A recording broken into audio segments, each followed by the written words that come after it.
Right now, the talk around the country is the Texas school shooting. Our chief political reporter, Charles Benson, asked NBC's Chuck Todd about the political climate to prevent gun violence and mass shootings. Will the Texas school shooting change the conversation around changing gun laws? Let's talk about this with NBC's moderator of Meet the Press, Chuck Todd, and talk about this week's tragedy. Chuck, Washington has had this conversation before. We're even hearing Republican Minority Leader Mitch McConnell signaling he wants to engage gun control senators. Is gun reform possible this time?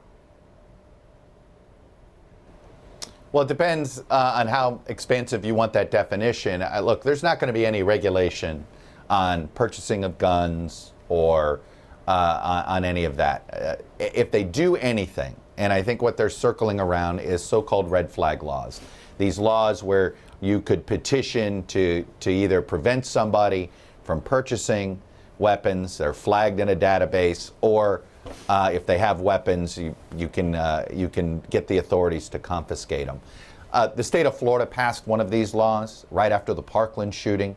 The then governor, Rick Scott, now a U.S. senator, he has shown support for it now in the Senate. Ditto with his fellow Florida senator, Marco Rubio, Lindsey Graham. So realistically, could I imagine 60 votes for some sort of either federal red flag law or incentive that incentivized all 50 states to put one on the books? Now, a red flag law would not have stopped this shooting at all.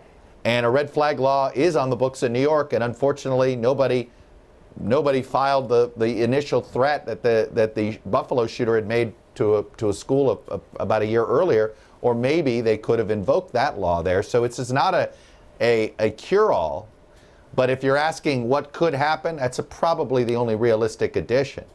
But I'll be honest with you, Charles. First graders didn't change the minds of senators on just putting in a universal background check. So I wouldn't be optimistic of even this happening, but if something happens, it would be in this terrain of red flag laws. And Democrats here in the state have tried red flag laws, the Attorney General here, but have met resistance by Republican lawmakers. Chuck, you know the NRA is meeting this week in Texas. Is this really about a powerful gun lobby or politicians trying to save their seats?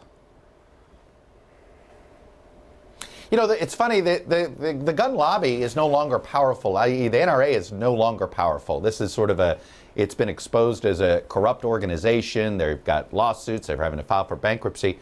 But it's oddly enough, the gun culture inside the Republican Party has never been stronger, right? I mean, just look at how Donald Trump endorses somebody. It always is he's strong on the Second Amendment. The Second Amendment is code for it's a cultural issue, it's a values issue, and anybody that wants to limit any freedom when it comes to buying or owning a gun, you've got to be against them. He's Chuck Todd, and you can see him every Sunday morning right here on TMJ4 at 8 a.m.